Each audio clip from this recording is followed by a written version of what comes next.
right, sir, please, so let us know what happened here this morning with this fire.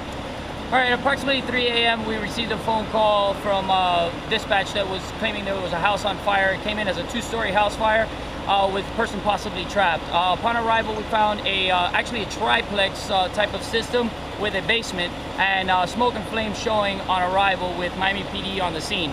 We had several officers from the Miami Police Department that were attempting a rescue effort for one victim that was still trapped inside with security bars.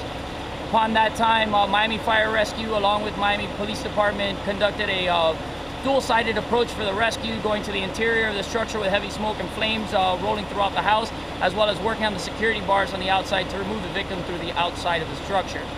Victim was removed. We did have one officer that sustained smoke inhalation and was transported to the hospital, as well as the victim that received some smoke inhalation and was transported as well. All the firefighters contained the fire to the main fire apartment, but we did have extension over into the secondary apartment, which was also controlled. Fire was brought under control within 10 minutes. We did have 8 units on the scene with 2 victims transported. Okay. I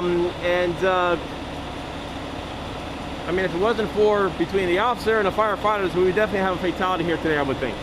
This was a difficult event, seeing the proximity of the location of the fire to the victim's actual room. Luckily, the victim had her room door shut, which contained the fire from going into her room. We had significant smoke in that, but we did have fire rolling from the initial room of origin through the hallway into the living room, so we had 3 rooms involved at that present time. Tell us about the actual rescue when firefighters actually worked to move the bars and then rescue the victim. Well, the officers were attempting to ventilate the windows with their flashlights and batons, which were doing a fantastic job to give the victim inside some extra needed air during the rescue attempt, while fire rescue began removing the bars through techniques that have been learned through their training. We're able to remove the bars from the windows and evacuate the victim while the fire was being placed under control and attempting to reach them through the inside as well with rolling fire overhead. So you guys actually pulled the victim out of the window? That's correct. We pulled the victim out the window. That's why we conduct multiple different types of avenues of searches at one time, one going through the exterior, the one going through the interior to give them the best chance of survival with the given situation at hand. Seems like the window's pretty high up. I would think you guys had quite the job to do to pull it from that window, which is pretty high up. This area has a multitude of older homes from back in the 1900s and the early 1920s, which were built on crawl spaces. The given home is actually built on a hill here in the northern side of the Miami area, which gives you basements. Those would have crawl spaces, which would elevate your normal window an additional 4 feet, so you'd be 7 feet off the ground just to get to the base of the windowsill.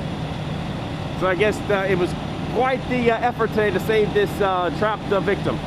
That's correct. This was a valiant effort between Miami Fire Department as well as the Miami Police Department, working in conjunction to do what we do, which is save lives. Awesome. All right, great, sir. Please, can you say and spell your name in English?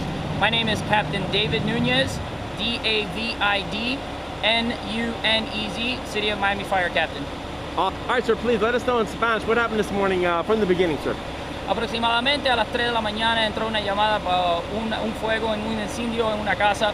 Al llegar al incendio teníamos los policías estaban de la ciudad de Miami y estaban tratando de averiguar porque había un paciente que estaba atrapado adentro del fuego.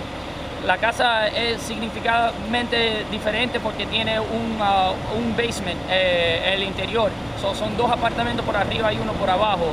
El paciente estaba atrapado adentro, habían llamas por adentro de un cuarto traspasando doble la sala y el comedor. Y nosotros empezamos a trabajar con las ventanillas, quitar las barras de seguridad de las ventanillas con los policías y sacamos al paciente por la ventanilla. Okay.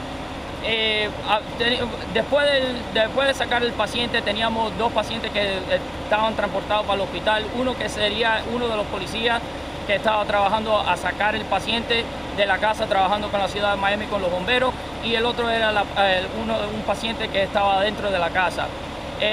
Afortunadamente la señora que estaba viviendo adentro de la casa tenía la puerta cerrada del cuarto de ella, el fuego no entró en su cuarto, pero tenía bastante humo adentro que le estaba causando problemas respiratorios. En ese momento los policías que llegaron primero empezaron a romper las ventanas para darle aire al paciente. Inmediatamente a nosotros llegar empezamos a trabajar en las barras de seguridad, a quitarlo, y esta casa es diferente porque tiene como un quicio por abajo de como 4 pies por el basement que tiene, y eso le tira la parte de abajo de la ventana a 7 pies. Eso es bien difícil llegar a estos ciertos puntos, pero los muchachos estos estaban trabajando y están significativamente entrenados para poder quitar las barras de seguridad y sacar los pacientes por allá. Awesome. Capitán David Núñez con la ciudad de Miami Bomberos. David, D-A-V-I-D-N-U-N-E-Z.